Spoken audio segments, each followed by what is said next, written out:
Hey everyone, the theme of this week is preparing for the unexpected. See, I'm not going to make a big thing of it. You can see the scar on my lip. I was coaching cricket last weekend and bowled a ball, hit the pole on the side of the net, straight in my face. 5 stitches later, here I am.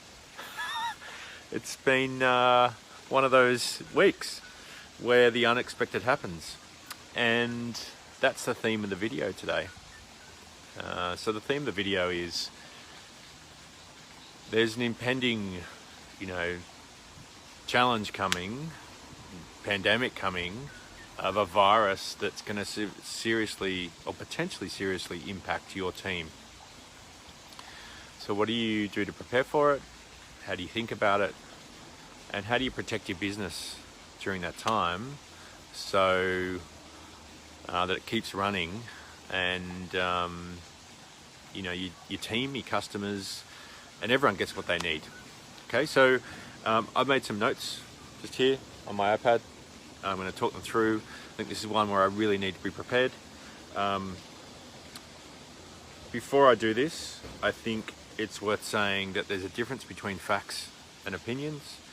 If you want medical facts about coronavirus, this is not the place for those. Go to your doctor, go to a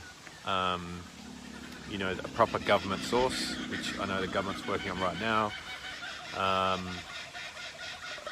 I am going to offer my opinion about what you should do as a business leader, in a business $2 million plus, to avoid the potential consequences of this.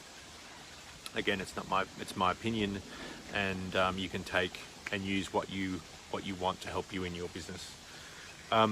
So a couple of framing points. Firstly, over the next 2 or 3 months, 2 or 3 things are likely to occur. One is that you or some of your team members may be put in isolation for up to 14 days. The second is that people, your customers,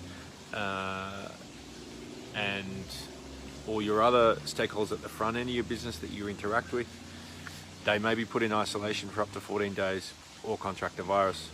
And then the third thing is, on the back end of your business, your supply chain, a number of those people that you rely on to produce goods, provide you components for your product or service, same thing may happen, right? So there's those sort of 3 potential impacts.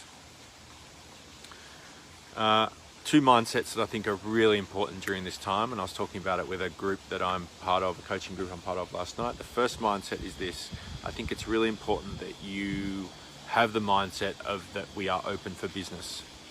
During this whole period of when this virus comes on, and then, when it peaks and when it comes back, I think it's really important that we don't make this worse by exaggerating our response, closing things down that are unnecessary.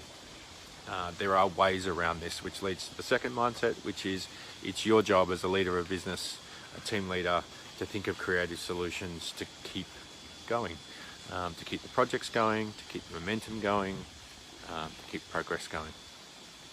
So some specific things that I think will help around that is, first is have an isolation plan. So if you have to go into isolation for 14 days, how would you do that? Where would you be in your own house? And what's your setup like, right? Can you because the way I understand it, you'd have to isolate yourself in your own room, have your own bathroom. Have you got that set up for your family, but also have you got that set up for you and your business, so that you could run it in isolation if you needed to? All right.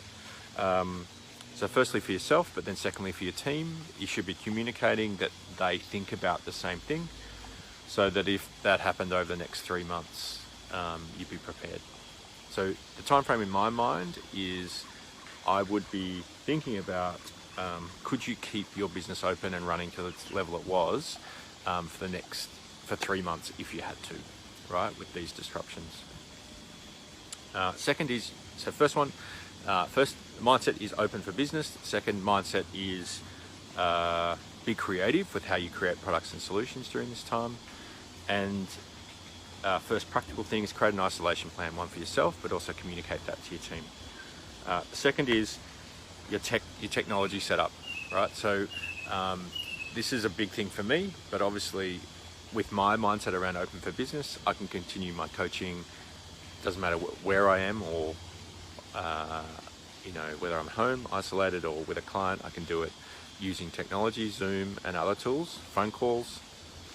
I think it's really important that you practice now what that technology setup might be for your team if people contracted it, so that you can continue communicating. So phones, video conferences, Skype,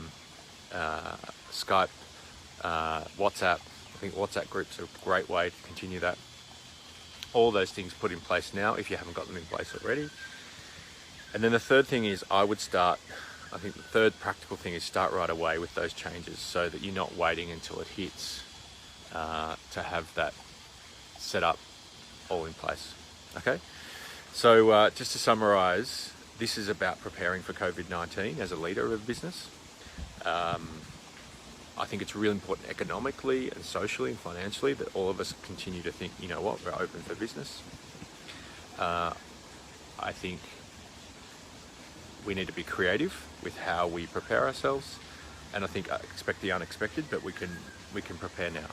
All right, have an isolation plan for yourself, your team. Where would you go? Where would you be? How would you continue your business? Second is make sure your technology's set up: WhatsApp, Skype, Zoom, all the things that you use, so that you can continue communicating with your team and your customers without needing to be face to face.